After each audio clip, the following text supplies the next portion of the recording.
आखिर हिमाचल प्रदेश में एक लड़की ने दो भाइयों से शादी क्यों की? एक दुल्हन और दो दूल्हे। आखिर ऐसा क्यों हुआ है हिमाचल प्रदेश में?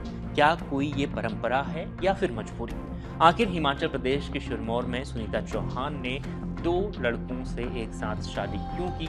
ये सबसे बड़ा विषय बना हुआ है। सोशल मीडिया पर इसे लेकर लगातार चर्चा हो रही है। लोग जानना चाह रहे हैं कि आखिर ऐसा क्या हो गया था कि हिमाचल प्रदेश के सिरमौर की रहने वाली सुनीता ने ये बड़ा कदम उठाया कि उसने एक परिवार के दो भाइयों से ही शादी रचा ली और दुल्हन एक और दूल्हे दो।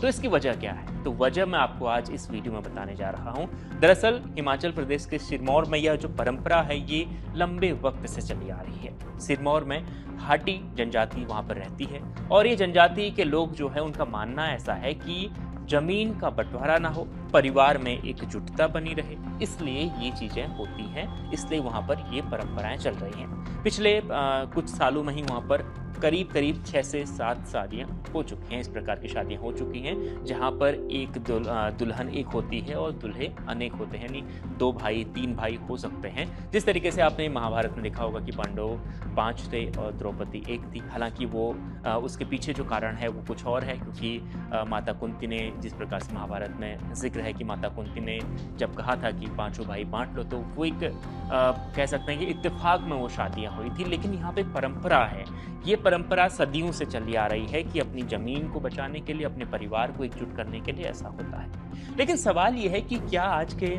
मायने में सही है? मतलब आज के जिस प्रकार का समय चल रहा है, आजकल एक तरीके से पुरानी जो परंपराएं हैं लगभग विलुप्त हो चुकी हैं। मॉडर्न ज़माना है आजकल, रिश्तों को लेकर तमाम प्रकार की जो चीज़ें आती हैं, क्या ऐसे वक्त में ये चीज़ें सही हैं?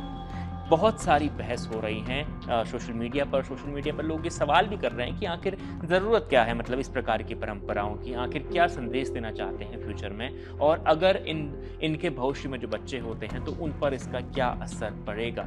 हालांकि वहाँ की जनजाति के लिए, वहाँ के लोगों के लिए, सिरमौर की जो ये हाटी जनजाति के लोग हैं उनके लिए उनके लिए आम बात है, वहाँ पर ऐसा होता आया है। लेकिन वहाँ पर भी अन्य जो लोग हैं, जो बाकी जनजाति के लोग हैं, उनके लिए भी अब ये आम बात नहीं रह गई है। कुछ ऐसे लोग हैं, ये कह सकते हैं कि अगर गांव में साल में अगर 3 या 4 शादियां होती हैं, अगर 5 या 10 साल में अगर वहां पर 50 शादियां होती हैं, तो उन शादियों में करीब 2 या 4 लोग या 5 लोग ऐसा करते हैं। बाकी लोग जो हैं वो आज की नई पीढ़ी के हिसाब से एक ही दुल्हन से एक दूल्हा शादी करता है। लेकिन ये अचानक से ये सब कुछ हुई है। अब लोग सवाल भी कर रहे हैं कि आखिर ऐसी वजह क्या थी, क्योंकि अब ये दो भाई हैं, इसमें से एक भाई गवर्नमेंट जॉब करता है, सरकारी नौकरी है उसकी, और दूसरा जो भाई है वो विदेश में नौकरी करता है। अब कुछ लोगों का ऐसा सोशल मीडिया में कहना है कि एक भाई विदेश में था, एक भाई घर में है, तो घर की जिम्मेदारियां अच्छी हो जाएं और घर में शांति भी बने रहे, घर टूटे ना, इसलिए भी शादी हुई है। लेकिन जो इसके पीछे जो रीज़न है, इसके पीछे कारण जो है वहाँ के स्थानीय लोगों का, वो ये मानना है कि ये जो शादियाँ हुई है, ये शादी जो हुई है, ये शादी इसलिए हुई है ताकि उनकी जो ज़मीनें हैं वो बँट ना पाए, क्योंकि 2 भाई होंगे तो 2 बंटवारे होंगे, बच्चे अलग अलग होंगे तो फिर ज़मीनें बँट जाएंगी, तो अगर पत्नी होगी तो ज़मीन भी नहीं बटेगी। तो इस प्रकार की मान्यताएं हैं। लेकिन आज के समय में थोड़ा सा अजीब ज़रूर लगता है कि आप एक दुल्हन के साथ 2 दूल्हे हैं, 2 व्यक्तियों की, 2 लड़कों की शादी एक लड़के से होती है। ये थोड़ा सा आज के दौर में अजीब लगता है। हालांकि आपको क्या लगता है, क्या ये सही है या गलत है? कमेंट कर ज़रूर बताएं। और आपको अगर लगता है कि, क्योंकि तमाम प्रकार के कमेंट तो पहले से सोशल मीडिया पर आ रहे हैं, तो आपको क्या लगता है इसे लेकर, जल्दी से कमेंट करें। और आपकी जो अपनी राय है उसे भी, क्योंकि सोशल मीडिया पर तो बहुत अलग अलग टाइप के कमेंट आ रहे हैं, बहुत गंदे कमेंट भी आ रहे हैं, लेकिन आप अच्छे कमेंट कीजिएगा और आप ये बताइएगा कि ये सही है या गलत है। और क्योंकि फालतू की कंट्रोवर्सीज में फंसने का कोई मतलब नहीं होता।